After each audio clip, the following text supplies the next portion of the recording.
меъёрҳое ки имрӯз меъёри тавсиявӣ аст. вазорати молияи тоҷикистон мегӯяд барои идомаи бунёди нирӯгоҳи барқи обии Роғун дар соли 2018 2 миллиард сомонӣ аз ҳисоби буҷаи кишвар ихтисос шудааст.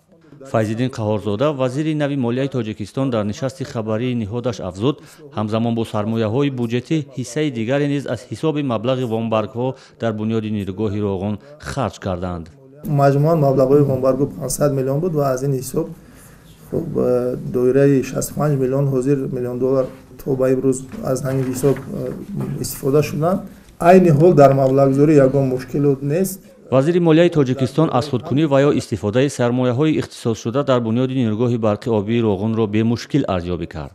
ин дар ҳолест ки қазияи боздошти раҳбарони ширкати Умед 88 ба қарзи саҳмияҳои нирӯгоҳи барқи обии Роғун ва вазорати молия рабт мегирад. оҷонсии назорати молиявӣ ва мубориза бо фасод низ гуфт дар ин қазия кормандони вазорати молия аз ҷумла вазири собиқи ин вазорат Абдусалом Қурбониён бозпурсӣ мешавад.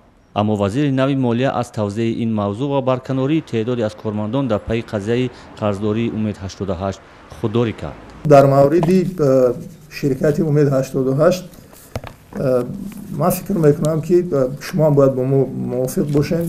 айни ҳол аз ҷониби мақомотҳои тафтишоти корҳо амалӣ корҳо рафта истоданд ва ман аз шарҳи ин масъала айни ҳол худдорӣ мекунам. сохтмони дубораи нирӯгоҳи барқи обии Роғун пас аз ба фурӯш гузоштани саҳмияҳои он дар соли 2009 аз сар гирифта шуд.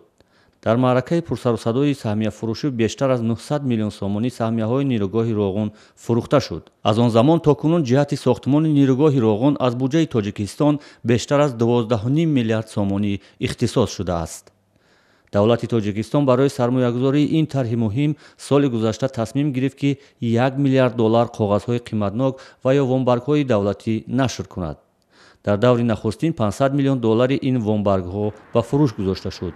мақомоти Бонки миллӣ моҳи сентябри соли гузашта эълон карданд ки 38% ин вонбаргҳоро сармоягузорони Амрико, 24% сармоядорони Бритониё ва 35% дигарро аз давлатҳои Иттиҳоди Аврупо харидорӣ карданд. танҳо қисмати ками он 3% сармоягузорони кишварҳои Осиё гирифтанд.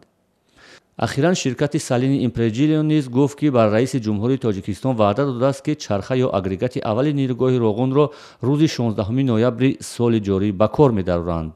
ин ширкати итолиёвӣ аз соли 2016 боз масъули сохтмони нирӯгоҳи Роғун аст.